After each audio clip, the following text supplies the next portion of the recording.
you're helping these patriots get mental, physical, and spiritual help. Please scan the QR code or go to j6support.com to donate $10 or more to support these American patriots. Every dollar you give is being matched up to $50,000, doubling your impact. Go now to J6Support.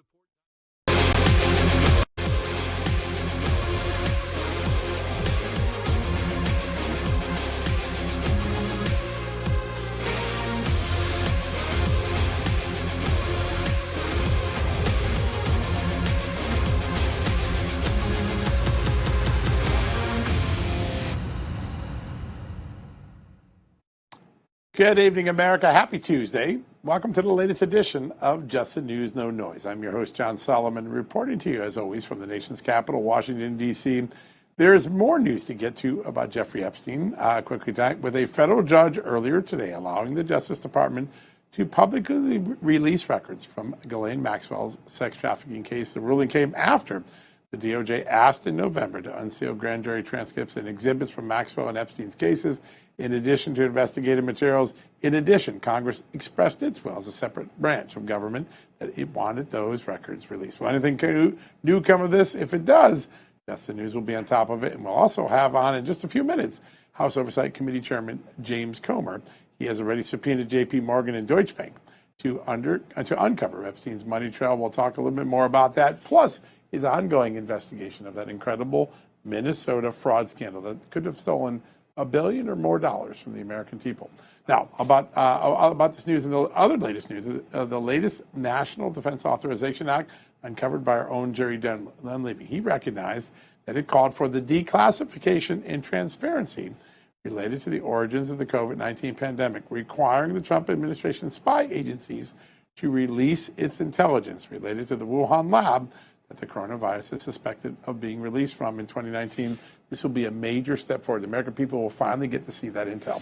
Although most of the nearly 3,100-page bill was focused on funding the U.S. military, there is a section that calls upon Director of National Intelligence Tulsi Gabbard to work with America's spies organizations to review what can be declassified and released to the American public about COVID-19. An ODNI official told Just the News that Gabbard and her team are working hard to investigate intelligence failures related the COVID-19 pandemic, including investigating possible suppression of the lab leak hypothesis within the intelligence community and carrying out a wide-ranging review of U.S.-funded gain-of-function research. All right, time to turn to my amazing co-host, Amanda Head. Amanda, what else you got on your radar? Oh, boy, hot mics, hot mics, hot mics. I don't know if you caught this one yesterday. I saw it. Oh, yeah, but it's been making the rounds all over the internet today. President Trump was caught on a hot mic, and, well, I'm just going to let you listen to what he said. You know I cannot appoint anybody. Huh? You and I will have I can't appoint anybody. They're unplugged. Everybody I've appointed, their time is expired. And then they're in default.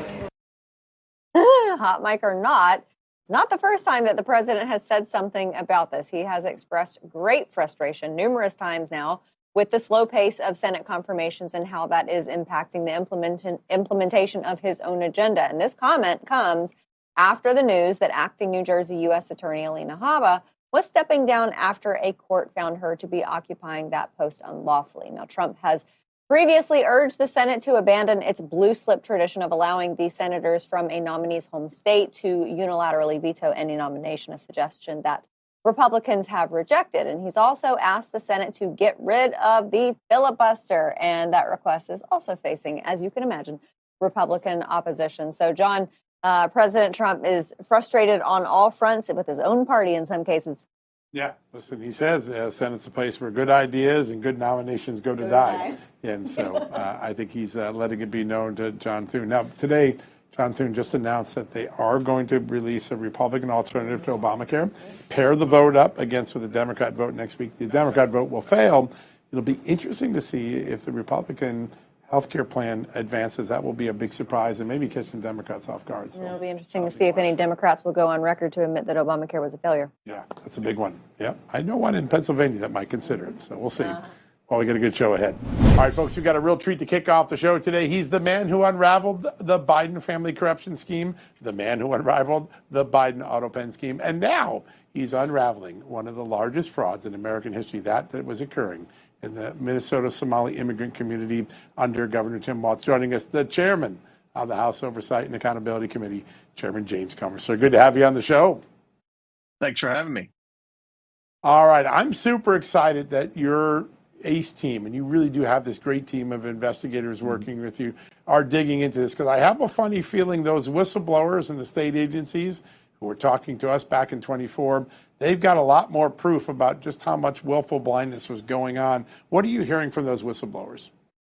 Well, whistleblowers make my life a lot easier. Everything works easier when we lead these congressional investigations, when we have credible, honest whistleblowers, and that's what it appears we have here in Minnesota. This goes against the narrative that the Democrats have been saying for a long time. First of all, that illegals aren't receiving any type of welfare benefits. Secondly, that there's no waste, fraud, and abuse in their beloved social programs. I think what we're going to find in Minnesota is probably happening in many other states. Minnesota could be, and hopefully is, the worst offender.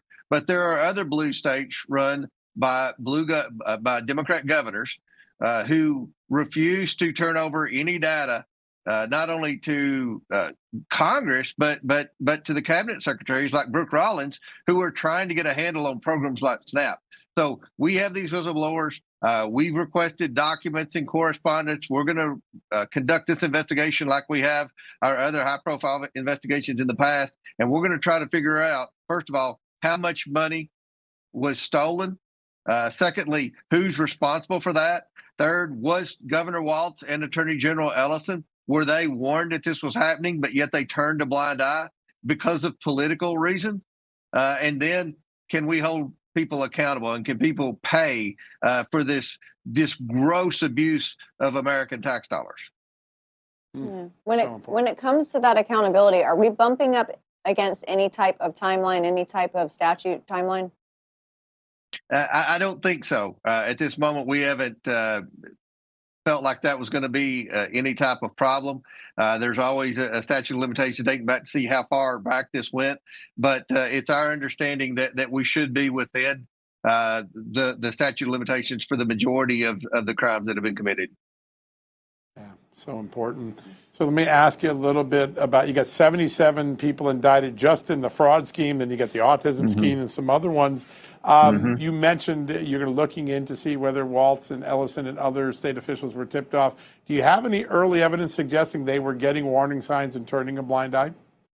Well, we've been told that they were. There have been reports that we were. And the employees have tweeted out on a government Twitter handle that they were warned numerous times, not just one time, but numerous times, that this fraud was happening. But yet they didn't want to do anything about it because they didn't want to offend the Somali voting bloc in Minnesota. And look, this is all about politics.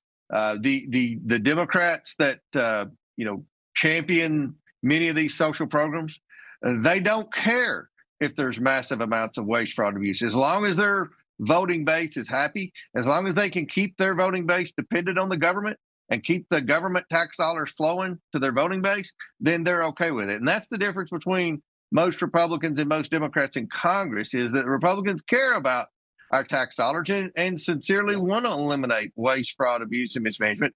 Democrats don't care. As long as their base is happy, as long as they can continue to take credit for all types of welfare programs, then they want to continue to do it. And I think it's important to note that we believe that this fraud covered many types of social programs, from housing programs to education programs to agriculture programs to the SNAP and other types of welfare assistance. I'm sure Medicaid fraud. Again, remember the Democrats said there were no illegals on Medicaid. Just stay tuned to that. But at the end of the day, hopefully we'll be able to get some answers, and next, hopefully we can get some accountability. Yeah. It's easier to get answers if people are here in the United States. And it sounds to me like there are a number of people within this investigation who are not Americans and not legal immigrants. Have you communicated to the federal government who these people are? Because they might have deportation orders, and if they get deported, they're going to be a lot harder to nail down. Not yet. We're just trying to get all the state documents, and we're going to go from there. We're going to try to follow the money like we always do. Once we get I think the most important evidence at the beginning is going to be from the state employees, and then we can go from there. And the evidence that they've accumulated, obviously they have the receipts or they wouldn't have put on that government Twitter handle, in my opinion, criticizing the governor. I've never seen anything like that. And you know, if Minnesota is like Kentucky and most other states, then most of those state employees in that particular agency are probably more left in ideological leanings. So for them to go after a sitting governor that's probably more ideologically aligned with them than someone like myself, I think that's pretty compelling evidence.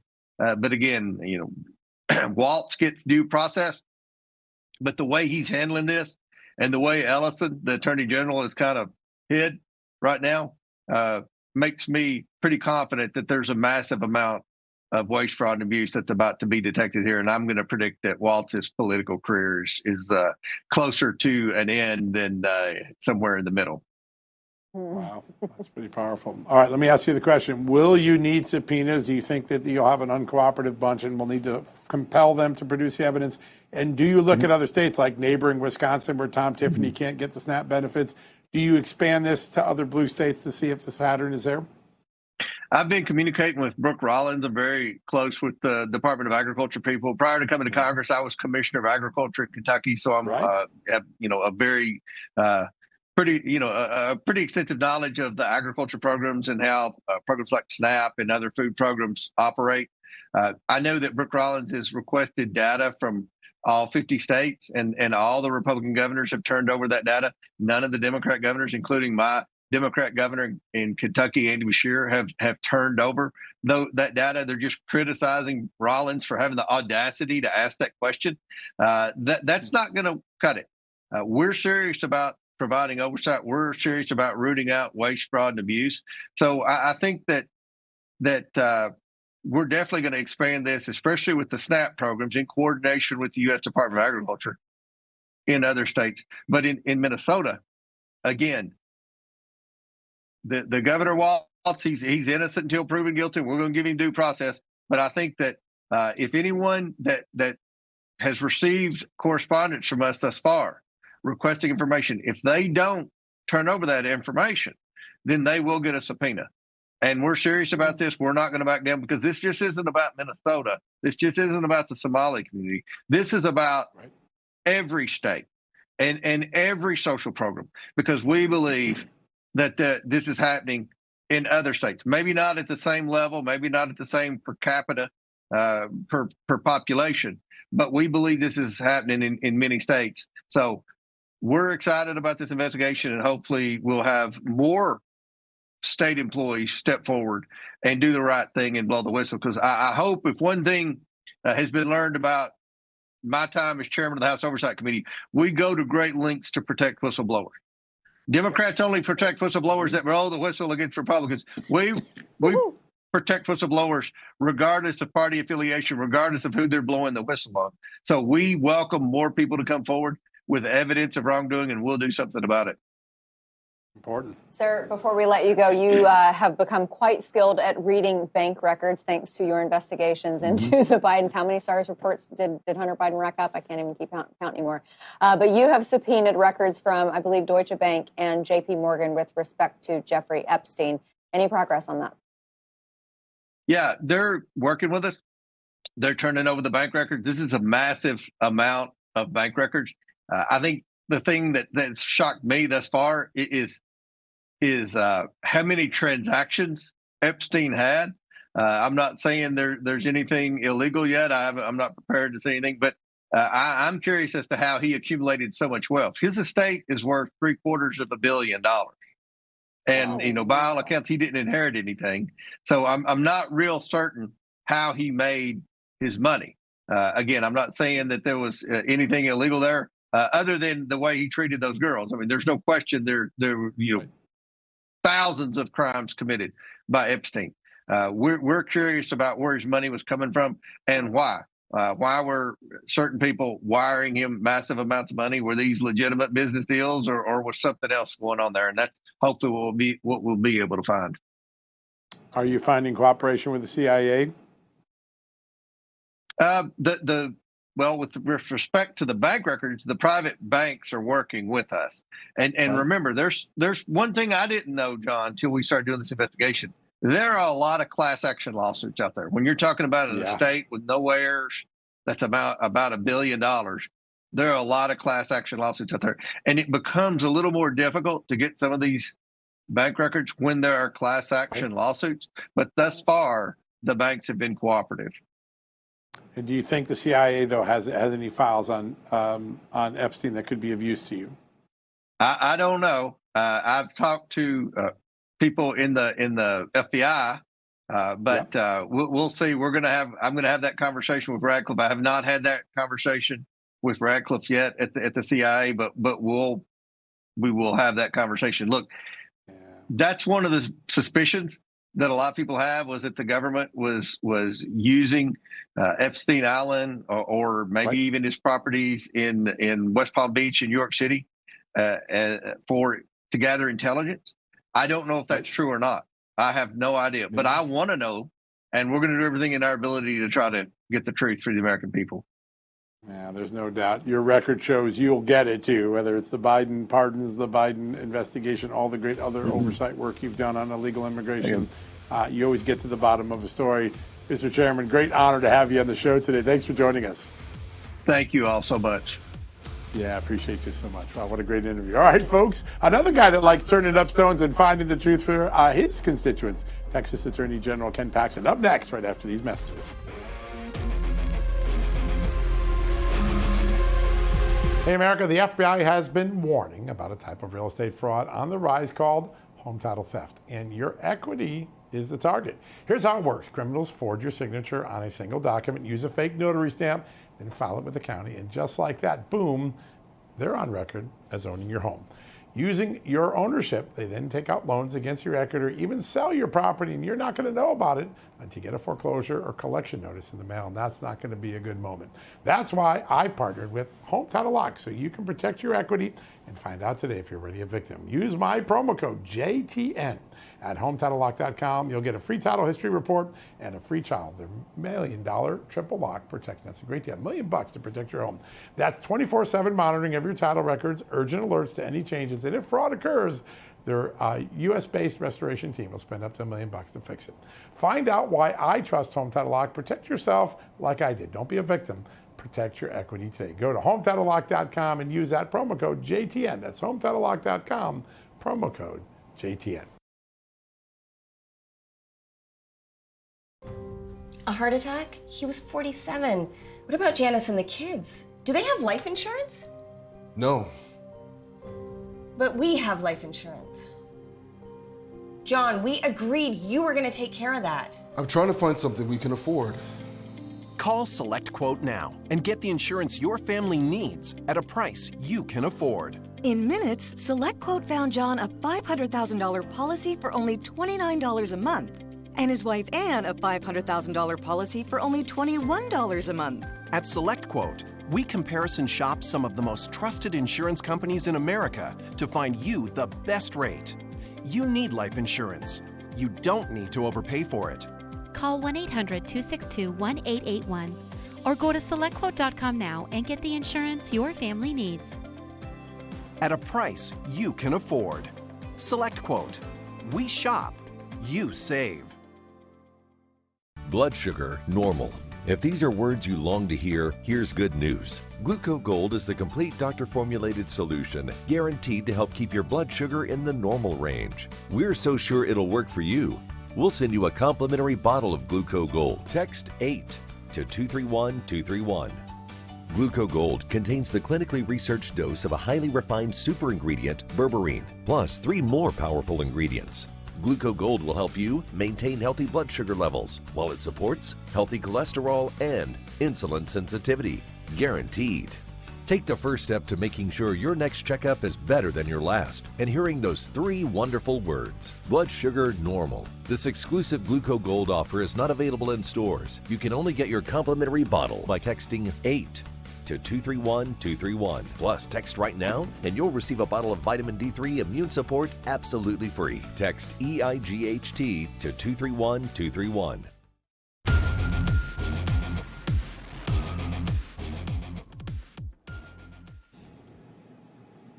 Welcome back, everybody. A hot topic making headlines right now, of course, redistricting and its potential impact on the 2026 elections. It looks like the ongoing redistricting struggle may provide an advantage to the GOP. However, there are still quite a few issues that need to be resolved in the meantime. So joining us now to discuss this and much more is someone who's at the forefront of this fight, Attorney General for Texas and Texas Senate candidate Ken Paxton. Sir, thanks so much for being with us. Great to be here in person. Live and in person. It's great. All right. So talk to us about the dynamics in Texas. A big, big win at the Supreme Court. And so now decks are getting shuffled. You've got people who are moving over to Senate races, people who are switching congressional districts. But for you, you're sailing. Yeah, I mean, congressional redistricting has been pretty crazy. We had to do it during our last session. Of course, you know the Democrats took off, and Beto O'Rourke was funding all of their costs, so we ended up suing his nonprofit and ultimately stopping his funding of that. As soon as that happened, the Democrats came back the next day. So it's funny how the money got cut off. All their expenses weren't being paid anymore, and they came back. We had the vote, and obviously we've been through a few lawsuits, or a lawsuit to deal with this. And thankfully on Friday, the Supreme Court came through, and we had a 6-3 majority opinion that said we could go forward with our congressional maps and go forward with our election. Otherwise, we were in chaos. It was literally, filing just ended, I think it was yesterday. And so I don't really know exactly what would have happened had we not had the U.S. Supreme Court step in, but it would have been a mess. Yeah. It's important because I don't think a lot of people, everyone thinks, well, all of this is retaliatory when it comes to redistricting. But in Texas, it was actually court ordered, right? The Fifth Circuit had told you guys, hey, get rid of these racial districts, do it the right way. So you had the law on your side right from the beginning. We definitely had the law on our side. It was a legislative decision to go forward with it, which is the way it's supposed to work. Right. The Supreme Court has said political decisions are fine, and that's exactly what our legislature did. And they have every right, as you know. There are, 9 Democratic states that have no Republican representation. They've completely gerrymandered the state. It's about time, and I think the President Trump was right when he suggested that we should go forward in Republican states and start doing some of the same things. It's clearly allowed by the law, and it's really unfair for us not to do it, and that's why I'd encourage other states, as Missouri's already done, and hopefully Indiana, and if there's any others, to do the same thing. They should absolutely do it. Why not? If these other states like Massachusetts have no Republican representation, and states like Illinois only have 3 Republicans out of 17. And juxtapose that with California. California is going to be defending Prop 50's passage in their state and what they want to do with their gerrymandering. If you were Attorney General of California, would you say it's defensible? So I don't know their state. It's all based on state law, and they had to go maneuver around their state laws. I know that the Justice Department is looking at that, and I think they're involved in the case against California. So look, I don't know how that's going to turn out because I don't really know California state law, but it does seem like they had to maneuver around their own constitution to get it through. So my guess is that it's not constitutional under California's constitution.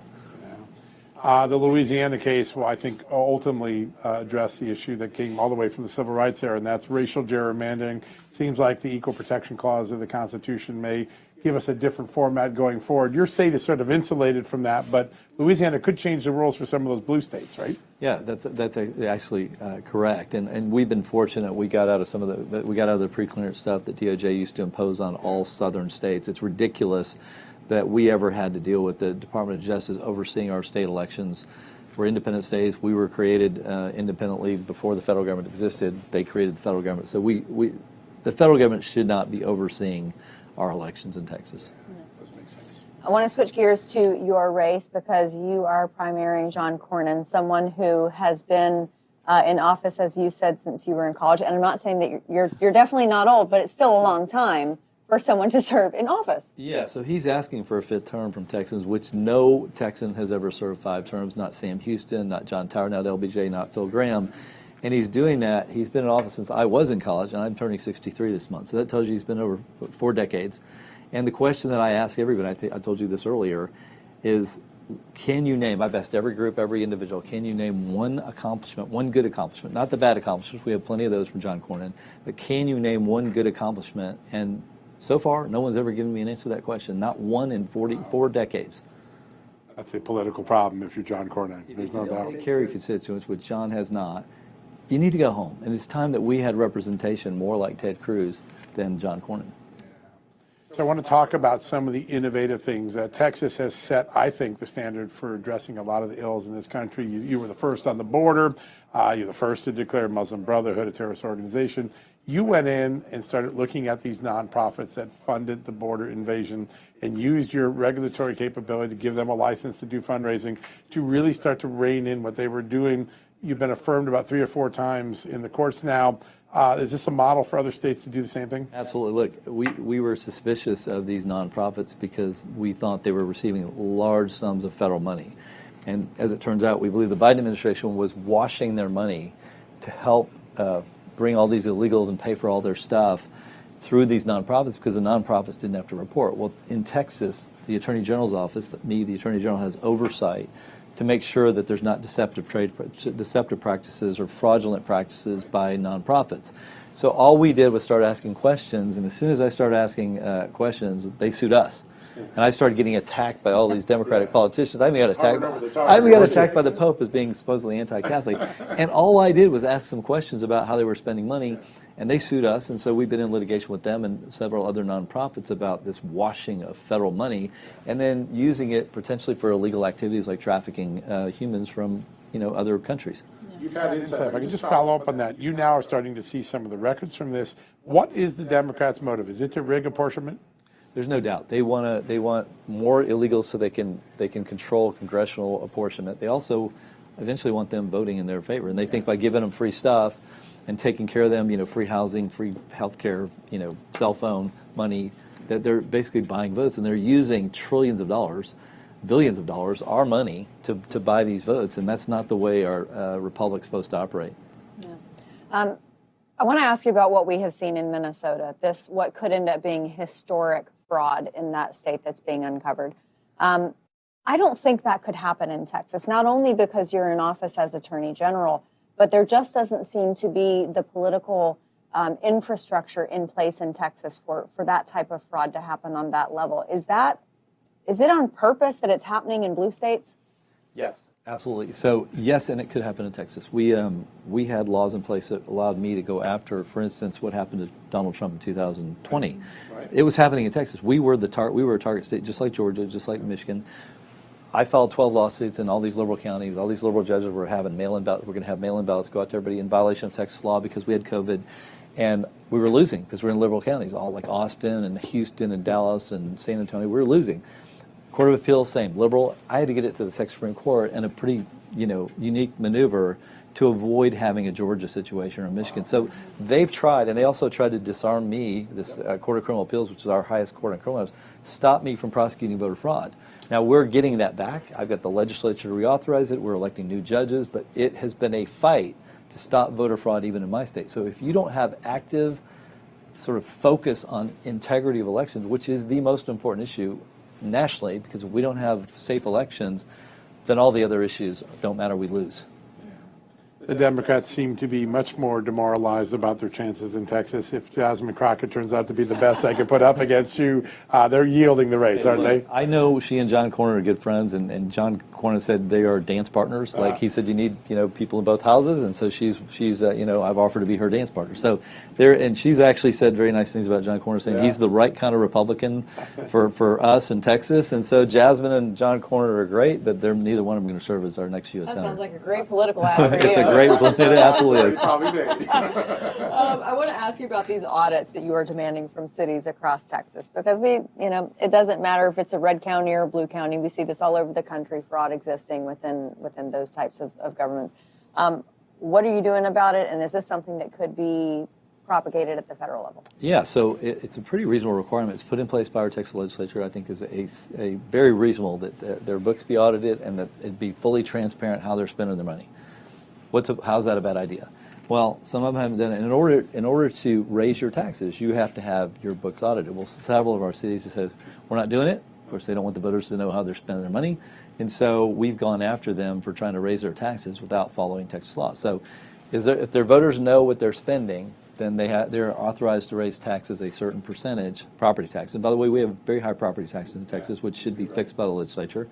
And this is something we're now addressing through these types of statutes to try to prevent unnecessary spending without the voters understanding how their dollars are being spent already.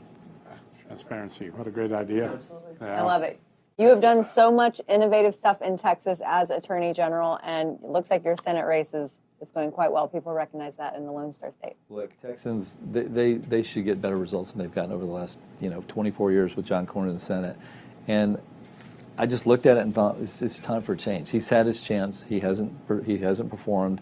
And I think Texans deserve better, and the nation deserves better, because Texas needs to have leadership. And right now, we just haven't had it. Well, and you were talking about John Cornyn's accomplishments. The last 2 years for us at the top of our show, and we're talking about news of the day, so often we mentioned Texas Attorney General Ken Paxton because of something you were doing in Texas. So. Well, and on the other hand, the bad things, like, he sided with Joe Biden with on Second Amendment restrictions. He fought President Trump on the border wall and is now trying to claim that he voted for amnesty like 15 different times. And he certainly was not a proponent of President Trump being president either in 2016 or in 2024. And yet he's running as if all of that were false. Yeah.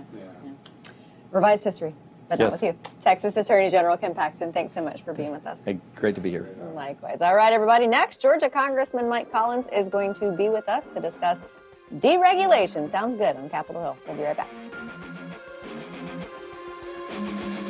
Hey, folks, every day on Just the News, we dig deep to bring you facts. No spin, no nonsense, and I've come to really appreciate organizations that operate the same way. That's why I'm proud to talk about AMAC, the Association of Mature American Citizens. AMAC is more than a membership. It's a movement of patriotic, common-sense Americans who care about freedom, fiscal responsibility, and protecting the values that made this nation strong. Members get great benefits, from discounts to resources to a powerful advocacy team fighting for you in Washington. But what impresses me most is how AMAC stands firm when so many others cave to political pressure. And right now is a terrific time to join. Their 5-year membership is not only the most popular option, it also saves you up to 33%. 5 full years of the AMAC magazine, 5 years of money-saving discounts, 5 years of advocacy, 5 years of standing with an organization that reflects your and my values. So if you've been waiting for the right moment to get involved, this is it. Head over to amac.us/justnews and become a member today. That's amac.us/justnews. Does cooking with your old pans feel like a kitchen battle? You need Granite Stone Armor Max, the revolutionary cookware set with 4 durable layers of ultra non-stick. So slick, virtually nothing sticks. No oil or butter needed. Forged from durable aluminum with a hard anodized exterior, then coated with 1, 2, 3, 4 Armor Max layers to create our most durable ultra non-stick Granite Stone pans ever. You can get the Granite Stone Armor Max set for just 5 easy payments of $39.99. Plus, we'll include this razor-sharp 6-piece knife set, and you'll get our Armor Max Deep Steam and Fry Pan set, yours absolutely free. And we're going to drop 1 payment. You get it all for just 4 easy payments of $39.99. Plus, we'll ship your entire order free. Order now. To order, call 1-800-563-3393. That's 1-800-563-3393, or order online at buyarmormax.com. Attention Medicare beneficiaries. If you're new to Medicare, recently moved, or losing coverage, you may qualify for enrollment in a Medicare Advantage plan, so make sure you know your Medicare ABCs.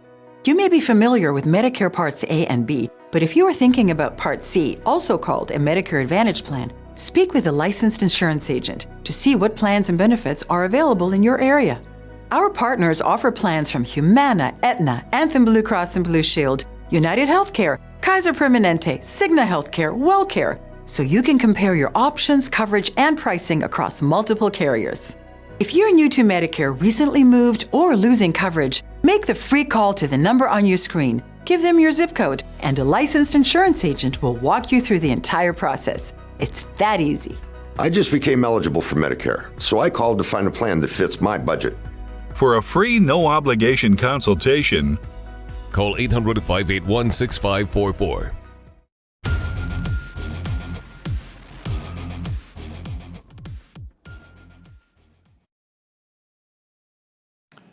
Welcome back, America. When I came to Washington 35 years ago this month, lawmakers were talking about permitting reform. 35 years later, they're still talking about it, but this time because they're actually going to accomplish it. The Permit Act, a major reform, the biggest reform in over a half century to U.S. permitting laws, on track to be passed by the House. The man who's helping shepherd that through the House, he's done it through his subcommittee, through the Transportation Committee, and it's on its way to a floor vote, is joining us now, Congressman Mike Collins from the great state of Georgia, who's also running for U.S. Senate. Sir, good to have you on the show. Well, I appreciate you having me on. Thank y'all. This is, I think, one of the more transformational pieces of legislation that could get through the Congress this year. We had the big, beautiful bill, but permitting reform, these regulations, these zoning, all these things, they've slowed down trillions of dollars of projects over the last few decades. How important is it, and do you think you'll get some bipartisan support?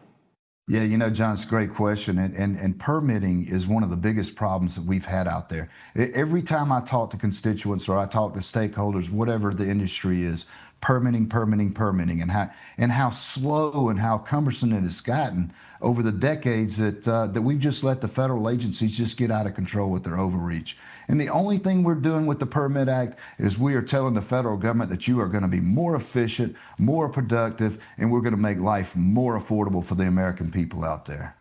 Congressman, I've looked into this, and over 30% of the time on construction sites, whether it's business, whether it's residential, is spent just waiting for permits to clear, waiting to get the green light from the government, whether it's state or local, to pass through on a job. This is going to affect Democrats and Republicans, so I would like to think that this might be something that could draw some bipartisan support. Yeah, you know, Amanda, you're exactly right. And I think we all hear it, whether you're Democrat or Republican. When I talk to folks, take the road construction, for instance, you were talking about. Your construction companies out there are padding their bids by 30% because they know on average that a road construction, from the time that they say they want to do the project to the time you put the first automobile on that road, is 10 years. And the first 7.5 years are just getting permits and fighting all of these frivolous lawsuits that are going on out there. So all we're doing is speeding this thing up. And when you do that, naturally it's going to make things more affordable. And that's just on road construction. You know, you could take the energy sector as well, because we have so many people that these power companies want to build natural gas electric generating facilities now. And it takes over 10 years just to get a pipeline permit to lay the natural gas pipeline. So many things are just way out of control. And like I said, all we're doing is just speeding up the process. We're not doing anything other than that. Yeah, what a remarkable opportunity, though, something that could have been done for a long time. There is a potential huge pent-up economic boom that this permitting reform, particularly when combined with things that were in the big, beautiful bill, it seems like 2026 is maybe shaping up to have a real run of economic success in America. Tell us what you think about what this and other new pieces of legislation you've passed might do for the economy in 26. Yeah, no, you're exactly right. You combine this because everybody knows that you can't just put one piece of the puzzle back on the board and then just say, okay, we call it a day. Because there's been so much influx from so many different agencies over the years, especially due to the fact that we've only been passing these CRs and these continuous resolutions, and we haven't been holding people accountable from the federal agency standpoint. And so now that we've got the big, beautiful bill, we've got energy independence set up, we've got the tax structure set up right, we've got American people wanting to bring their jobs and bring their businesses back to the shores of this country. We've got to be able to make sure that we can permit, that we can get these jobs, these businesses up and running in short order. This is just one of the pieces of the puzzle that's going to be able to allow us to do that. And it is, I tell people every day, John, this is the most incredible time to be a member of Congress right now, especially if you are a small business person and you want to see this country get back to producing not just goods and services, but jobs for the American people. So important. Sir, I suppose everyone except for the boomer generation and the remnant of the greatest generation, everyone else is experiencing practically the housing shortage and the housing crisis. When it comes to affordability, this is going to reign supreme on voters' minds next year. So removing these roadblocks in the way, that's also going to bring down the cost of housing. How much? Oh, yeah. Sure it is, Amanda. You talk about just on the housing with the water. There's so many permits that you have to get to buy a house. And the people that are out there building subdivisions most of the time they don't know whether they fall under federal waters, state waters, or no waters. So they're just out there buying permits and passing that on to the end consumer, which is the person trying to buy that house. And these young people today, you know, the next generation coming up, one of the main reasons I came up here to D.C. was to make sure that they have the opportunities I had. This is going to help give them the opportunity just by making these houses more affordable from a permitting standpoint. And sometimes that's 10, 15% of a house total cost just on permits. Sir, you have recently launched a bid for the United States Senate. You're up a good margin, more than 10 points right now. Tell us what's on Georgia voters' minds heading into the midterm elections. The same thing that it's always been, affordability. They want to make sure that they have the ability to afford gas, food, clothing, shelter for their families, and hopefully put away a little money and sock it away so that they can go on vacation. And the thing is, you know, back in the first Trump administration, the people I know that I surround myself with, they knew what it was like. They knew what it was like to win. And they have been looking forward to getting that back. And with what we set up with that big, beautiful bill, or the Working Families Tax Cut Plan, as we like to call it now, you're going to see more cash out there in the private sector. And that's going to keep rotating over and over and over again. That's where your economy, this economy is about to take off. And like I say, it is an exciting time to be up here. And that's what Georgia voters want. They want someone that reflects Georgia values in this U.S. Senate race. And we know that we have that. I think that's why we've been #1 in the polls. It's why we've been #1 in fundraising and in grassroots supports and getting the amount of elected officials behind us in this U.S. Senate bid. Yeah, a lot of momentum. No doubt. Congressman, something else you have a lot of knowledge in. And look, 99 times out of 100, I am going to say less government is better. However, when it comes to permitting, there is one area, and I know you've got expertise in this, commercial driver's licenses, where permitting should be stronger. We're seeing these catastrophes out of California. They're, you know, people who should not have CDLs who are doing dangerous things on the freeways. How do we reform that in states? Because these are guys who drive across the country, so it doesn't just affect people in California. Oh, amen, Amanda. Here's the thing, and this is my question. What I do not understand is the fact that you have to take 3 to 6 weeks of just classroom study right now. So if you can't speak or read English, how did you pass that? How did you pass the pre-trip inspection? How did you pass the road trip with someone sitting beside you grading you if you cannot read or speak English? In other words, there's something wrong with this already, and it has to do with the states that were out there issuing these licenses. In my opinion, that's where you need to look at the problem. In my opinion, those states need to be held liable for what they've done, because they have put approximately over 100,000 drivers out there on the road. And a lot of these drivers are just out there getting trucks, and they're running their own business, and they don't know how to run a trucking company, and they're running the rates in the ground. They're running our accident rates up. And the people that actually issued these licenses, they're the ones that we need to be looking to hold accountable. Sir, the NDAA is a major accomplishment for the House. It delivers on the pay troop raise. It delivers on the Golden Dome. It delivers on a long-delayed counter-drone technology for our troops. This seems to be pretty transformational. Talk a little bit about what the Pentagon will get out of this. Yeah, no, sure, John, you're exactly right on all those fronts. Our military people are going to get the pay raises they need. We're going to address the drones out there. We are going to make sure that the world knows that we are the #1 superpower. We do have the best military in the world. The thing that we need to do is make sure that we take care of our military, and we make sure that we give them not only just the pay that they deserve, but the equipment that they need to get the job done. And that's what this does. Yeah, it's a 3,100-page bill, but it is concise, and it will deliver what we need to deliver for our military out there. Yeah, that's a big one. And one of the most interesting NDAs in all the years I've been in Washington. It has a lot of new big ideas in it. Well, because now it's the Department of War. That's different. Right. The Department of War with Pete Hegseth. How about that? Well, from leading the Senate race to enjoying Georgia's SEC championship this past weekend, Congressman Mike Collins, you're riding on a high that all of America is really glad to see. Great to have you on the show today. Thanks for joining us. Thank you. Appreciate y'all's time. And go Dogs. Yeah, go Dogs. Look at that. All right, folks, we're going to take a quick commercial break. More around the corner. We're going to talk about honoring America's veterans this Christmas season. I love this program. We're going to talk about it next. Right after these messages.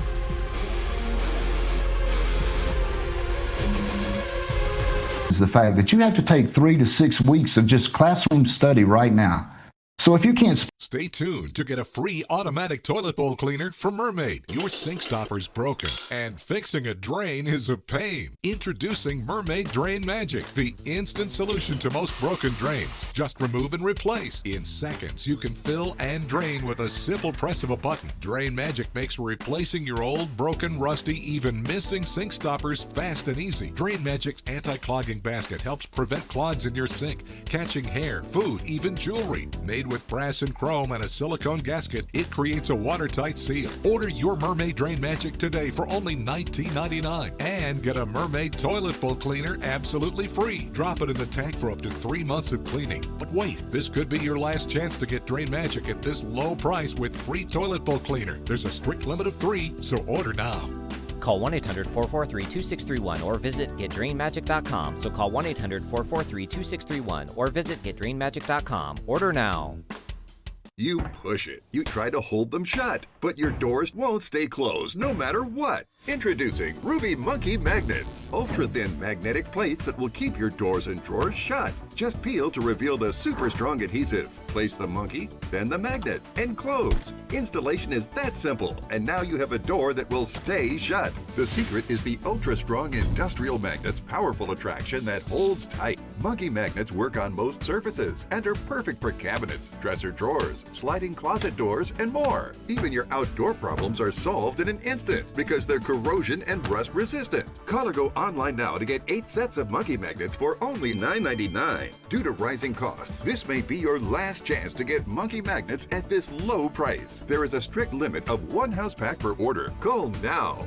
Call 1-800-518-9961. That's 1-800-518-9961. Call or visit getmonkeymagnets.com. So call 1-800-518-9961 now.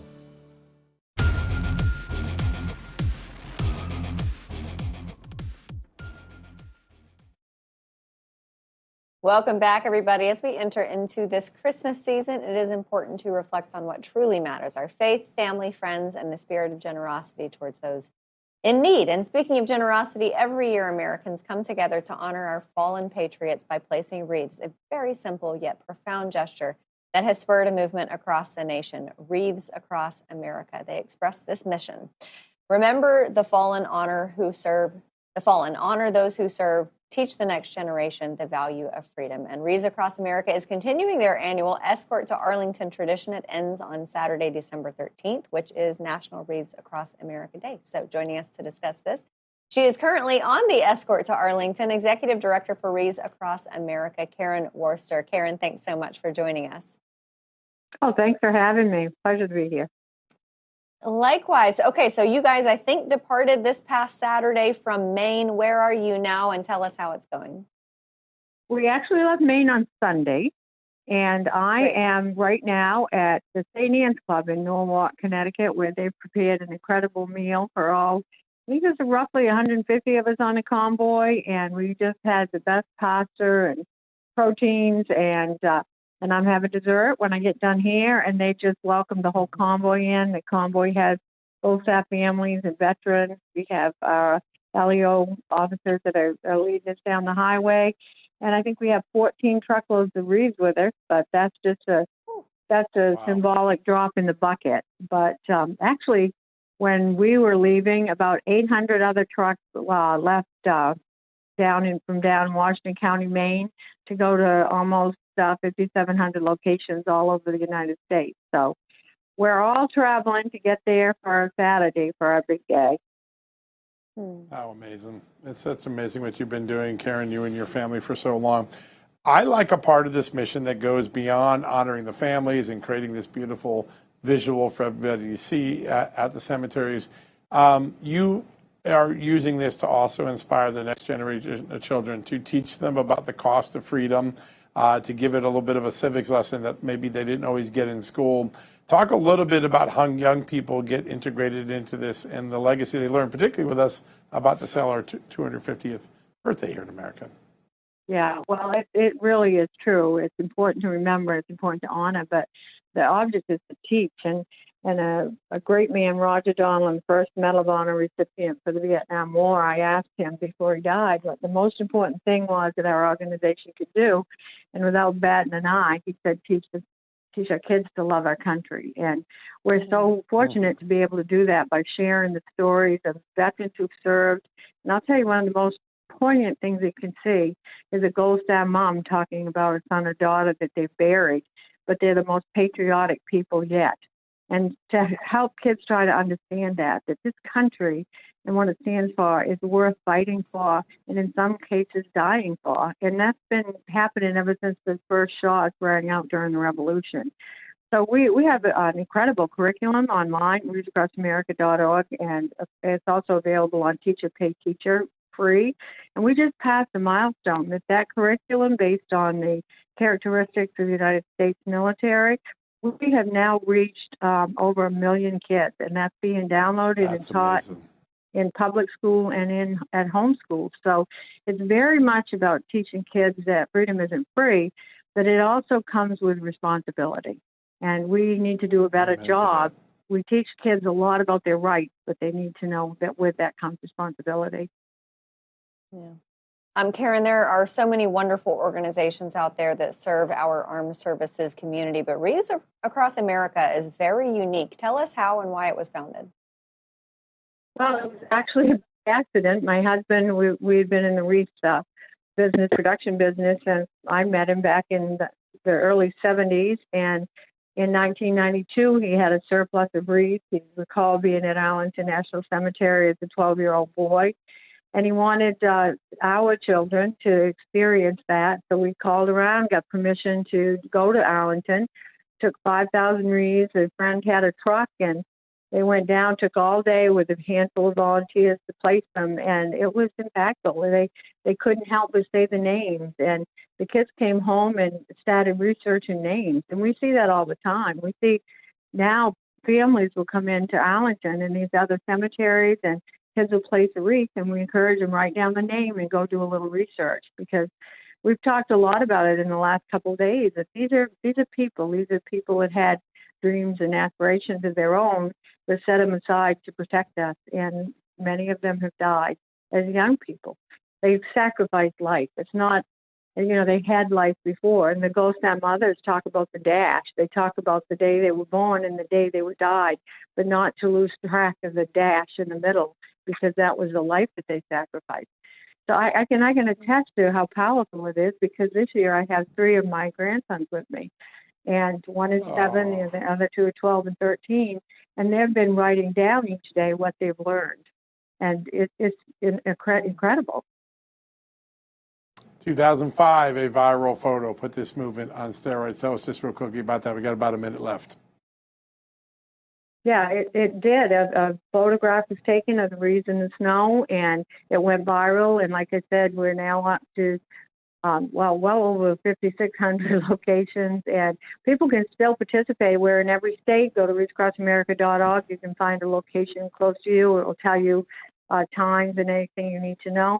And we still have some need at some of the cemeteries, so you still can donate. $17 will place a wreath on a grave that somebody maybe couldn't afford to place one for their loved one, or somebody may just have been forgotten over time. But it also supports our Teach mission. So wreathsacrossamerica.org, and we just love the support to keep doing what we do. Everybody, absolutely. Go support them. Executive Director for Wreaths Across America, Karen Worcester, thanks so much for joining us tonight. And Merry Christmas to you and everyone over there. All right, everybody, some final thoughts coming up after the break.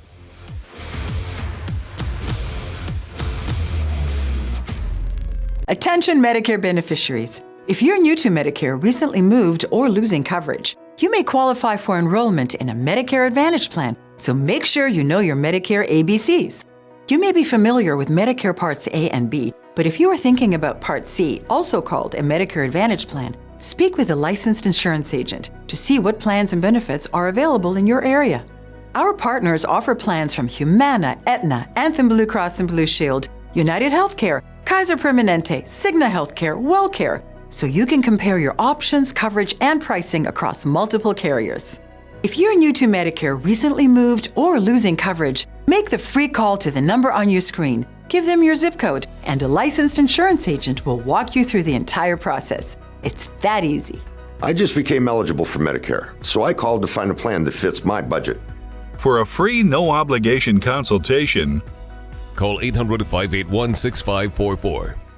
To know that with that It's the incredible Red Dog, the amazing universal socket tool that fits, grips, and tightens virtually any fastener. Look at all the different sizes and shapes, nuts, bolts, and screws. Any head will do. Red Dog grabs on tight and locks into place fast. It replaces hundreds of different tools, yet it's smaller than a battery. 54 telescoping steel pins mold around any object. Then, up to 150 pounds of torque, knock out rusted fasteners. You can get Red Dog for just $19.99. Breaking news: Red Dog may be discontinued. Due to supply chain shortages, Red Dog is stopping manufacturing immediately. There's a strict limit of 3 per order while supplies last. Order now.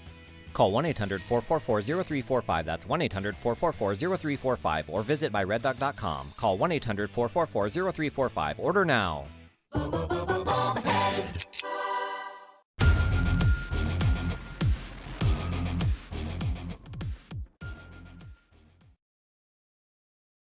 Welcome back, everybody. A few news items to hit before we head out for the night. John, Iowa's Congresswoman Ashley Hinson introduced some interesting legislation. I want to get your thoughts on it. So she's making an effort to make it easier for women to keep and raise their babies after birth. She unveiled a bill called the Supporting Healthy Pregnancy Act that would ensure that pregnant mothers get financial support from the fathers before even the baby is born. I feel like this is another bipartisan thing that Republicans and Democrats might come together. Maybe.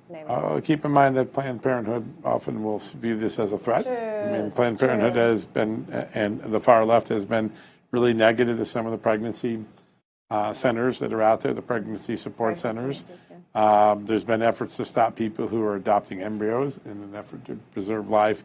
So it should attract bipartisan hope. But this will be a good litmus test to see just how far left the Democrat is. Can they not even vote on something this common sense, which has got to be 70, 80, 90% issue? The thing about blocking adopting embryos to me doesn't make sense because that doesn't cut into their profit. Yeah. For Planned Parenthood, that's just, they just hate life. Just hate life. It's pretty unusual group. Okay. One thing I know American people are excited about: getting illegal aliens out of the country. Illegal criminal aliens. 80% of Americans support it. It's a really big number that came out with I think it was Rasmussen reports today. You know what else they support? What's that? Finding out about the origins of COVID. Yeah. Oh yeah. Without a doubt. And we're going to get it. Yeah. We're getting it. What do you think the timeline on that's going to be? Well, I think if they can get if it gets through, it could be as early as the first quarter next year. I heard January is when Tulsi would like to do some stuff. So I heard from 2 different people tonight with authority on the matter, both Attorney General Ken Paxton and Chairman James Comer. Yep. When you consider these fraud schemes and you look at the mechanism that is set up that allows this to happen, it certainly does seem intentional. Oh, listen, there are clips of members of Congress saying, I need more districts more people in my district, so let the illegal aliens come. The National Center for Immigration, which is a left-leaning group, they did a study recently. There are at least 14 seats that Democrats have only because of non-citizens. Yes. If you took them, they're gone. Incredible. And if you add, and some go as high as 2024. This is big business. It's big apportionment. And what I think the Texas Attorney General and James Comer said, the first thing is you got to get them across the border legally. That was Joe Biden's open borders. And then you got to keep money flowing to them to keep them there, incentivize. Hopefully they'll become your voters. It is intentional. Yeah, it is, especially for, I mean, they say it out loud in private meetings. They didn't used to. They used to try to cover it up a little bit more. But you know why? Because Republicans hammered them on it, so they finally had to cop to it. Yeah. So good on Republicans for making them finally admit it. All right, everybody. That's all the time we have for tonight, but we appreciate you being here with us, and we'll be back here tomorrow night at 6 p.m.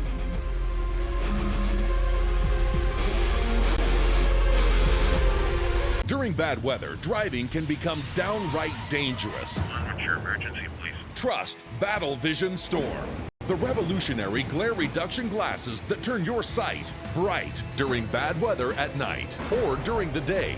Watch your ordinary vision become extraordinary. Battle Vision Storm uses light optimizing lenses that block blue rays so you see clearly in heavy rain at night or blinding snow during the day. Heavy rain, snow, sleet, or fog can make it impossible to drive. Not with Battle Vision Storm. Get your Battle Vision Storm for only $19.99. But wait, due to rising costs and supply chain shortages, this may be your last chance to get your very own at this low price. There is a strict limit of 4 Battle Vision Storm per order while supplies last. Don't wait, order now. Call 1-800-804-9618. That's 1-800-804-9618. Or visit battlevisionstorm.com. So call 1-800-804-9618 now. Attention Medicare beneficiaries. If you're new to Medicare, recently moved, or losing coverage, you may qualify for enrollment in a Medicare Advantage plan, so make sure you know your Medicare ABCs. You may be familiar with Medicare Parts A and B, but if you are thinking about Part C, also called a Medicare Advantage plan, speak with a licensed insurance agent to see what plans and benefits are available in your area. Our partners offer plans from Humana, Aetna, Anthem Blue Cross and Blue Shield, United Healthcare, Kaiser Permanente, Cigna Healthcare, WellCare, so you can compare your options, coverage, and pricing across multiple carriers. If you're new to Medicare, recently moved, or losing coverage, make the free call to the number on your screen. Give them your zip code, and a licensed insurance agent will walk you through the entire process. It's that easy. I just became eligible for Medicare, so I called to find a plan that fits my budget. For a free, no-obligation consultation, call 800-581-6544. Even President Trump called the word a scam. Now, he's not saying that expensive things don't mean something to the American family. That is not what President Trump is saying. What President Trump is saying when he calls affordability, or Democrats call affordability, this big word that should be a negative for President Trump, let me make one thing very, very clear. Things are less expensive now by a big margin under President Trump than they have ever been. Our energy prices are at the lowest levels that they have been in long time, years and years and years. And that goes back to Joe Biden. Now, the economy is taking off. The stock market continues to have record gains. So this idea of affordability is the Democrats wanting to lie to you. Now, I understand families still feel the heat because, quite frankly, nothing's cheap. Even though we have inflation basically leveled out, nothing is cheap. We get it. President Trump's working hard to bring the cost of those things down. He's got tariffs that he has instituted. He's got the cost of energy, issuing more drilling permits that he has instituted, lowering taxes, get job creators on the move. I want you to take a listen, though, how the Democrats play this out as we await President Trump, who is expected to speak tonight. He's going to take over a lot of the show as he holds what amounts to a rally, talking about what he's going to be doing to bring the cost of everything down in America. But this is Charlie Sykes. He's the author of the Contrary newsletter. This is him on MSNBC. But Democrats also have to have a plan. They have to be credible what they can do to actually bring prices down, because people do remember the Biden years. So it's a very clear opportunity. And Donald Trump, I think, has an uphill fight in telling people to ignore the evidence of their own wallets. You see the sleight of words that play that they use? President Trump never said, ignore the plight of your own wallets. He never said he doesn't feel the pain of the American worker who's paying too much for a lot of things in this country. What President Trump has said is he's bringing the prices down to a point where Joe Biden had raised them so much, this is going to take a little bit. People need to have patience. But again, the economy is moving in the right direction. This is a CNN analyst, cut 8, if you will, for me, guys. Roll it. This is one of the burdens of incumbency where you own the economy. So, yes, it's easy for Democrats to talk about affordability a year after their party left the White House. But the reality is it is President Trump's watch. As much as he wants to talk about Joe Biden, and he talks about him endlessly at every public event, this is the Trump economy. Yeah, and it's working. And we have to have patience. Now, the power of infiltrating the mind of the American viewer is very, very real. I hope I have that power over you. Certainly the Democrats have that power over their blind liberal zombies that are watching every day. But I want you to look at this clip because this is Pennsylvania. Now remember, that's a battleground state. I think Pennsylvania is a great example of how America feels. You've got working class areas, you've got some wealthy neighborhoods around the big cities. Pennsylvania is America. These are Pennsylvanians sharing their thoughts on the economy. Cut 10. President Trump has addressed a lot of my concerns, brought the price of gas down. No two ways about it. When it comes to the economy, how would you grade his job performance? Fantastic. Confident that the tariff policies are working? Yes. How's the Trump economy treating you? It's doing fine. It's been rough under Biden. Things don't happen overnight. I mean, it takes time. It took time to bring it down. It's going to take time to bring it back up again. Now, those sound bites were on local news. The mainstream media doesn't want you to hear that. The mainstream media doesn't want you to hear that story, that there are plenty of people out there that are being patient with President Trump, that see things working, and not to mention our communities are becoming safer and our border is secure. Those are very important people to hear from. Here's another Pennsylvania neighbor. Listen to her talk about the tariffs. Cut 11. I know I hear a lot of people complain about the tariffs. I think it's the smartest thing that we could possibly do. Get the world more on an even playing field. Everybody's taken advantage of us forever because we are a thriving nation. And I believe we're going to continue to thrive. All right. Thriving nation for sure. It's important that we remain that way. And we've got now our RAV DC congressional correspondent, Benny Ray Harmony. She's been covering this issues for a long time. She knows full well she's got to work right alongside these devious liberal reporters that operate in Rome, Capitol Hill. Benny Ray Harmony, thank you for coming on the program tonight. Welcome. Of course. Thanks for having me, Grant. Absolutely. What do you expect President Trump to talk about today, Benny? Well, Grant, the economy and affordability has been one of his biggest topics since he ran for office, the first and the second term. But I saw a clip from Susie Wiles from the White House, and she said, we are putting a President Trump on the campaign trail again. It is time. President Trump needs to explain his plans and affordability. And I really liked those clips that you were showing earlier because those are hardworking Americans. And here's the thing, Grant, like many Americans are business owners. And guess what? President Trump is a businessman. He knows how to operate a business, and he is operating the United States like that business. And I'm so sick and tired of people saying, oh, he's lying, he's saying the wrong things, he's not actually doing it. It takes time. In any business, plans and things, actions take a minute for them to actually go into effect. And so while I'm roaming the Hill every single day, I just saw the ABC reporter today that Trump went off on in the White House in the cabinet meeting yesterday. And no matter what, they continue to lie. But the American people need to know that they are lies. They need to look at the facts, look at the evidence. Gas is what? I saw, Caroline Levitt was posting yesterday about it. It's under 3 in almost every single state. When was the last time under Biden we had that, Grant? It was so expensive under Biden, I couldn't even get gas, barely. And so it just is a continuous lie that they're pushing. But President Trump, he's dealt with lies for the entire time that he's been in the public eye. And I think him being on this tour and speaking about the economy, I think it's just going to further show the American people that we can trust him and that he knows what he's doing. Yeah, here's my prediction. When you see President Trump next year, you're going to see him a lot on the road. It is an election year.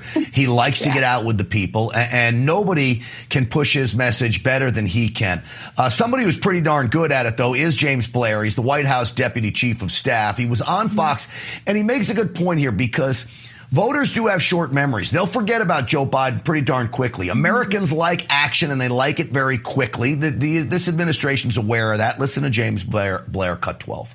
Well, the president understands how people feel. That's why he ran for office to begin with. The message is very simple. We are trying to fix what Biden and the Democrats currently in Congress broke. They raised inflation to its highest level ever in this country, right, which stole from the American people. Wages were down, prices were up, pressure on both sides. And the president is trying to make them whole. He's trying to give them back what was lost and give them more. All right, so there you have it. They're on the case. Benny, do you see them working as hard as ever before? Do you see it where the mainstream media doesn't?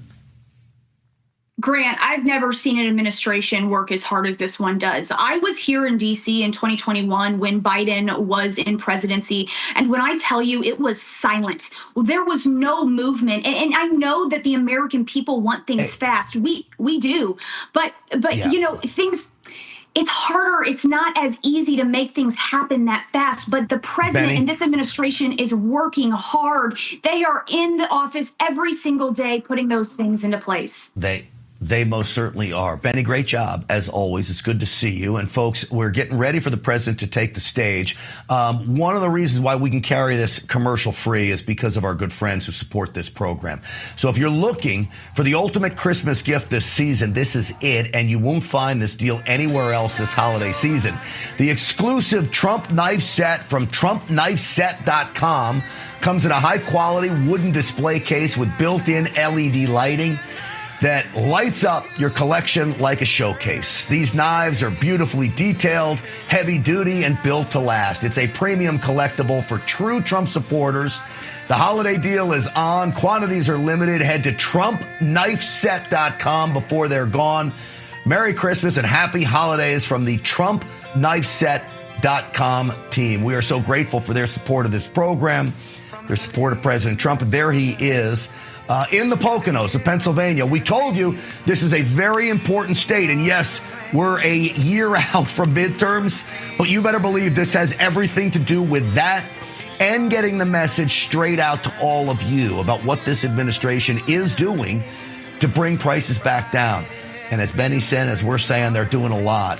And the people are grateful to that man. It is great to see him in this setting again. I'm looking forward to this. I'm so happy it's during our show. Let's just listen in and watch the president because nobody does it like he does. Thanks for watching Stinchfield. Let's get out to Pennsylvania.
This is a nice crowd.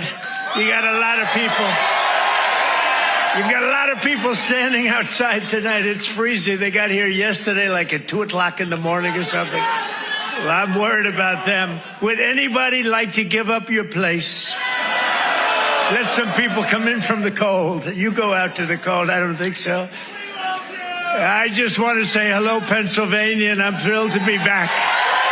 This incredible Commonwealth with so many proud, hardworking American patriots. That's what you are. So am I. I'm a proud, hard worker. I'm a proud patriot, but you're a proud patriot. Thank you very much, everybody. It's a great reception. You know, we're on to expose what happened recently when we took over. You know, it's 10 months And already we have the largest investment ever made in the history of, not our country, of any country anywhere in the world. Think of that. But let me begin by wishing each and every one of you a very Merry Christmas, Happy New Year, all of that stuff.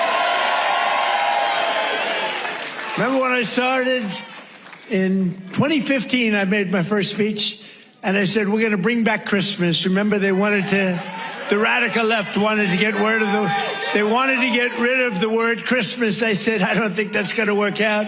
And we did it, and now everybody's saying Merry Christmas again. But just over 1 year ago today, with your help, we saved America. That's what happened. We saved it. In the most important election victory possibly in the history of our country was going down. We were a country that was being scoffed at, laughed at all over the world. We won all 7. Thank you, Charlie. She said, and you saved us. Who are you? Stand up, please. Who said that?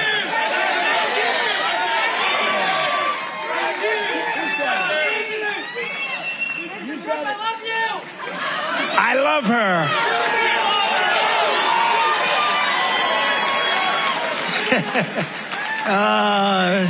Only in Pennsylvania can this happen. I know this state. By the way, last election, did we kick ass? We won. That means we won 3 times in a row, as you know. But we won all 7 swing states. We won the Electoral College, 312 to 226. We won, and by the way, the real vote was much more than this, but we wanted to make it too big to rig. We won the popular vote for the first time of any Republican in many decades, and we won 86% of all counties in America, 2,700 to 525. That's good. We did it. Not me, we did it. And now, after just 10 months in office, I'm pleased to report that America is winning again, Pennsylvania is prospering again, and I will not rest until this Commonwealth is wealthier and stronger than ever before.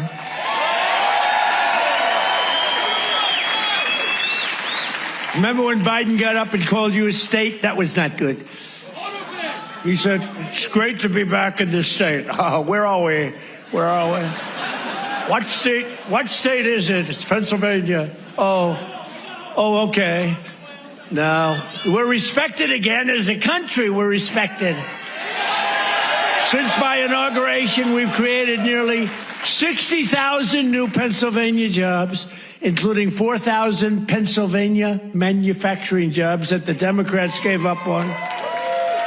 You're doing better than you've ever done. Under our leadership, more than 40,000 Pennsylvanians have been lifted off of food stamps. 40,000.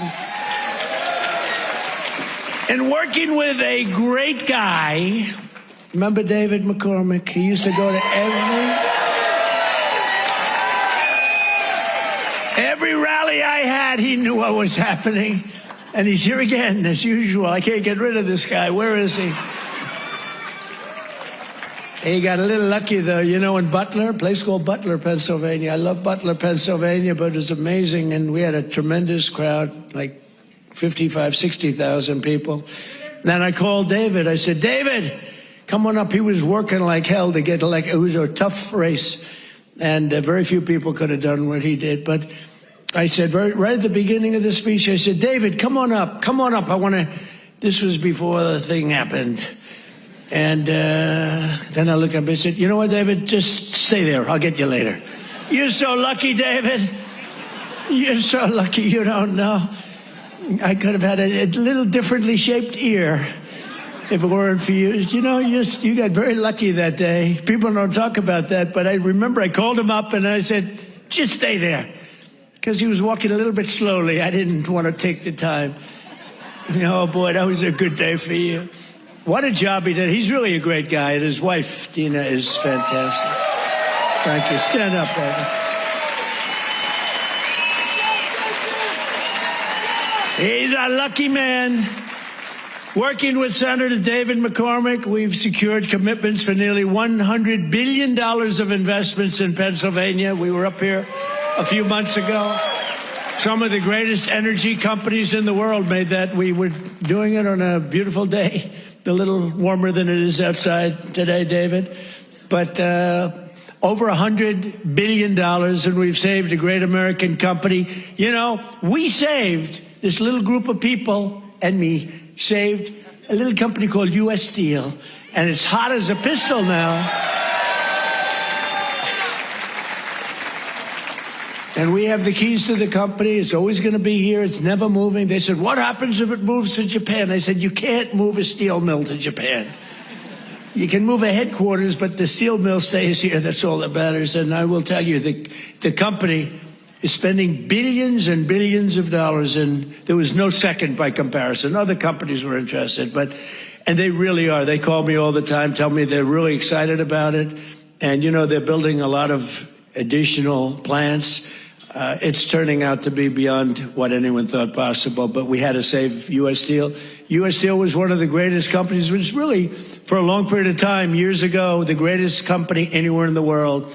U.S. Steel was, you see it with the big factories that were, 2 years ago. Now it's starting to fill up. The tariffs have filled it up because people are coming here. Other steel companies are coming to Pennsylvania now because of they don't want to spend 100%, 50%, 25% on tariffs. They're all coming in. It's amazing. You know, the word, remember when I said tariff? My favorite word is tariff. True. But then I got a lot of heat from the fake news. Look at all of them back there. I took a lot of heat. I got up early on. I said my favorite, it's turning out, you know, tariffs are bringing us hundreds of billions of dollars. I just helped our farmers out because they're starting to do really well. But in order to try and negotiate, some countries played a little cute, and we just gave them right out of a tariff money, cost us nothing, right out of the hundreds of billions that we've taken in. We gave the farmers a little help, $12 billion, and they are so happy. And all they want is a level playing field, and now it's happening. And the tariffs are making them rich. It's going to be, you're going to see what happens over the next 2 years. It's like a miracle is taking place. But we've taken in hundreds of billions of dollars, really trillions. Scott, we have the great Scott Bessent. Scott, stand up. And if you add to that all of the companies that are pouring their money to building plants in Pennsylvania and many other states, auto plants, AI plants, plants of every type, which we would have never had if we didn't put the tariffs on. Did you see where Europe now is saying, I think we got to start doing what Trump is doing. We've got to start putting on tariffs because we're getting our asses kicked, and it's true. But Scott, if you really think about it, it's trillions of dollars, not billions of dollars, right? So it's amazing. It's the smart people understand it. Other people are starting to learn. But the smart people really understand it. 1 year ago, under Sleepy Joe Biden, have you heard of him?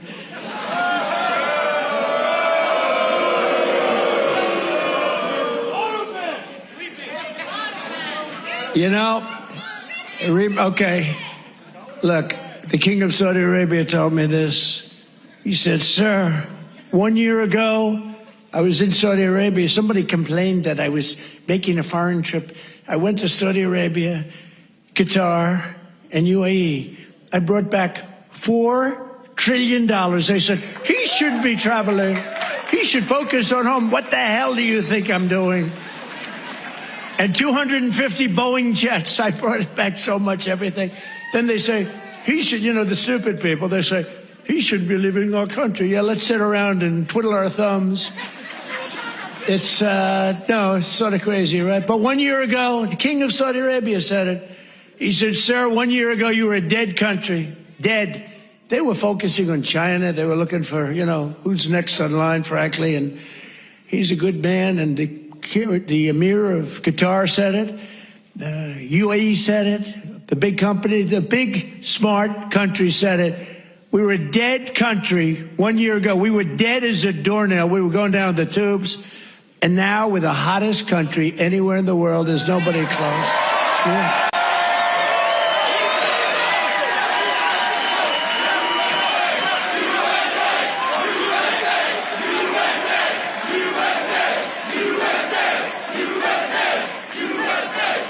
And it's because of the election on November 5th, because that's when it started. You see what's happening with recruitment in the military. The enrollment is the highest we've ever had.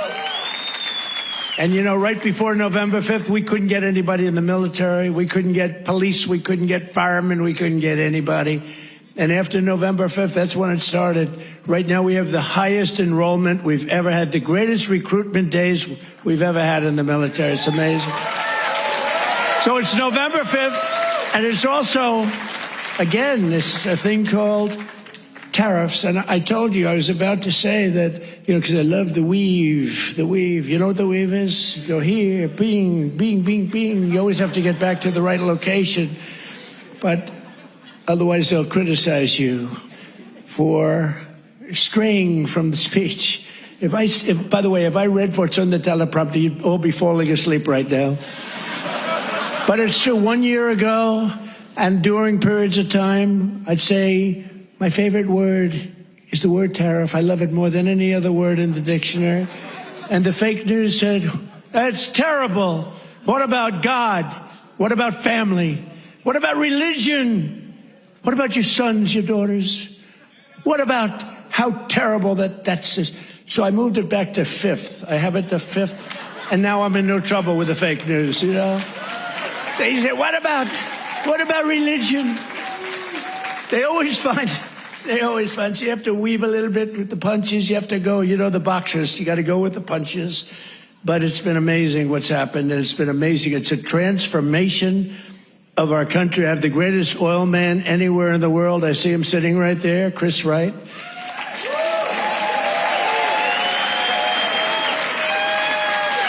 I was going to put him in, Doug Burgum. He's great. He's interior. And I said, Doug, I want you to go to energy. You're really fantastic at energy. Came from North Dakota. Big fracking place. State. Done really a great job. He was a great governor, I would say, right? Really great. And a great person. He's doing a fantastic job. I said, I want you to head up energy, sir. I'd be good, but I'll tell you, there's one man out there in the whole world. There's one man out there who would be better than me. Who is it? A man named Chris Wright. Who the hell is Chris Wright? Give me a break. I never heard of the guy. Well, you never heard. He's the biggest there is. He's the smartest there is. The greatest oil man in the world. Chris Wright. I said, I got to see this guy. And after about 2 minutes, I understood exactly what Doug was saying. So I said, okay, Doug, you'll go to Interior. You work with, because interestingly, Interior owns all the land that has the oil. And he has all the expertise that drills the oil. And I said, you know, we'll do a friendly merger here. This is pretty good. And that's what we did. And we're right now drilling more oil than we've ever done ever before. Prices are way down. We just had 4 states. It was just reported that 4 states had $1.99 a gallon. Right? We're still moving. So I want to introduce Chris Wright. Stand up, Chris.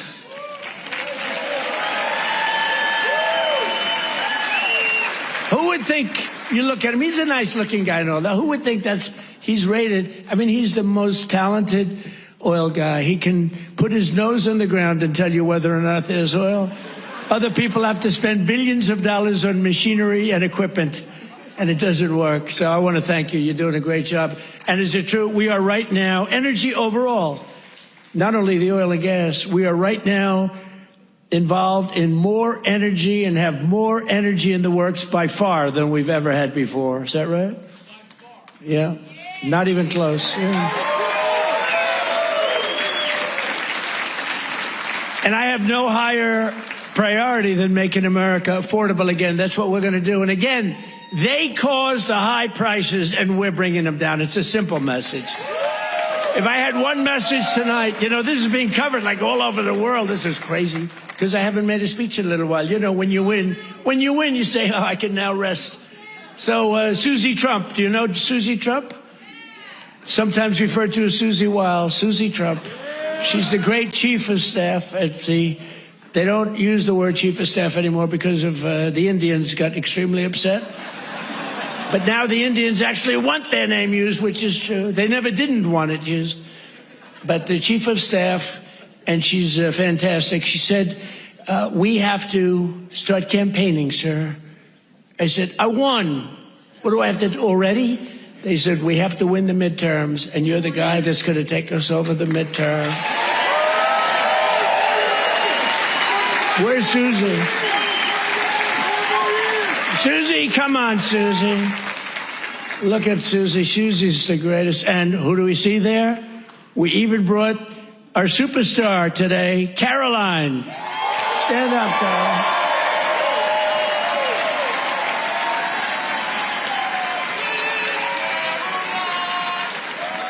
Isn't she great? Is Caroline great? You know, when she goes on television, Fox, they dominate. They dominate when she gets up there with that beautiful face and those lips that don't stop, up, like a little machine gun. She's got no fear. You know why she has no fear? Because we have the right policy. We don't have men in women's sports. We don't have to sell men in women's sports. We don't have to sell transgender to everybody. We don't have to sell open borders where the whole world is allowed to come into our country from prisons and everywhere else. So she's got a little bit easier job. I wouldn't want to be the other side's press secretary, right? Thanks, Carolyn. Great job. We appreciate it. But that's our message. They gave you high prices. They gave you the highest inflation in history, and we're bringing those prices down rapidly. Lower prices, bigger paychecks. You're getting lower prices, bigger paychecks. We're getting inflation. We're crushing it. And you're getting much higher wages. I mean, the only thing that's really going up big, it's called the stock market and your 401ks. That's going up. But I say it, and I said it the other day, and a lot of people misinterpret it. They say, oh, he doesn't realize prices are high. Prices are coming down very substantially. But they have a new word. They always have a hoax. The new word is affordability. So they look at the camera and they say, this election is all about affordability. Now, they never talk about it. They never talk. Thank you very much. They say I'm not allowed to run. I don't know what the hell that's all about, but that's okay. He said 4 more years. You see the new hat? We have 4 more years. 2028. We have all sorts of hats.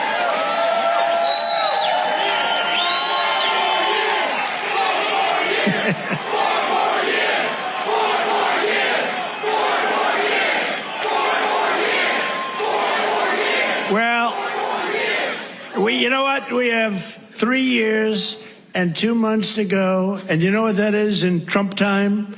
3 years and 2 months is called eternity. We have a long time.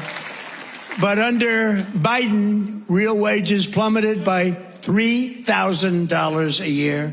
Under Trump, the typical factory worker has already seen their wages increase by more than $1,300. And that's in just a few months. And for construction workers, it's $1,800 up versus $3,500 down. And I think their number is wrong. It's much lower than that. For miners, do we love miners? I love miners. I don't know how they do it, going 10,000 feet under the ground, and they wouldn't trade jobs with me. If I gave them a beautiful, magnificent penthouse in the middle of Manhattan, where I used to live, if I gave them the most beautiful penthouse, they wouldn't take it. They'd rather go 10,000 feet underground and dig. That's what they want. For miners, their wages went up $3,300, and we're bringing back coal. But my administration cannot talk about anything else except when they say the word coal, they have to precede the word by 2 words: clean, beautiful. So we only call coal clean, beautiful coal. Is that right, fellas? Because coal needs a little public relations help. It's a very powerful fuel. It's used by China. China makes all our windmills, but they don't have any wind farms. It's a little interesting, isn't it? Wind is the worst. That's a scam. They ruin your valleys. They ruin your peaks. And the most expensive energy, the only ones that get rich are the developers who make a fortune. You have to change your windmills. And most of them are made in China, but China has very few wind farms. You know why? Because they're smart. You know what they do have? A lot of coal. They love coal. So that's okay. But we have clean, beautiful coal, and we brought it back into vogue. We have nuclear, we have oil and gas, we have sort of everything. We don't approve windmills. We don't approve it, I'm sorry. We don't like things that kill all our birds. And that every time you put one up, only the guy that owns it makes a lot of money. Those guys, what a joke. And they are ugly, you're right, sir. But Democrats talking about affordability is like Bonnie and Clyde preaching about public safety. And they are really truly the enemy of the working class when they do it, because we're going to have a great energy policy. You know, our oil prices are coming down very substantially, energy prices. And honestly, with that, everything comes down, because there's nothing nearly in the category of oil. You wouldn't even know what second is. There are seconds and thirds, but it's so far down the list we don't even talk about them. You get energy prices down, which we're doing. Again, the greatest amount of drilling, the greatest amount of fuel being produced right now in our country than ever before, by far. It's not even a contest. And when that happens, those prices come down. That's why you're seeing oil per barrel coming down nicely, very nicely. We don't want to go so rapidly because we want the people that produce it to keep producing it, but they're doing good. But it's amazing. But when energy comes down, your other prices come down too, all of your prices. And that's exactly, we inherited the highest prices ever, and we're bringing them down. We inherited the worst inflation in the history of our country. Think of that. And we're bringing them down rapidly. Their entire agenda is about robbing working people to fund their far-left cronies and give lavish benefits to foreign migrants and illegal aliens. You can't do it. Look, we all have a heart. We don't like what's happening. But, you know, when they allow them to come in, we have a border that, by the way, they don't talk about the border. Why don't you talk about the border anymore? The border is, for months, it's closed. Actually, their people, because they're radical left, their people, radical left, they rate the border and everything. You know how many people came into the border over the last 7 months? You know what it is? Zero.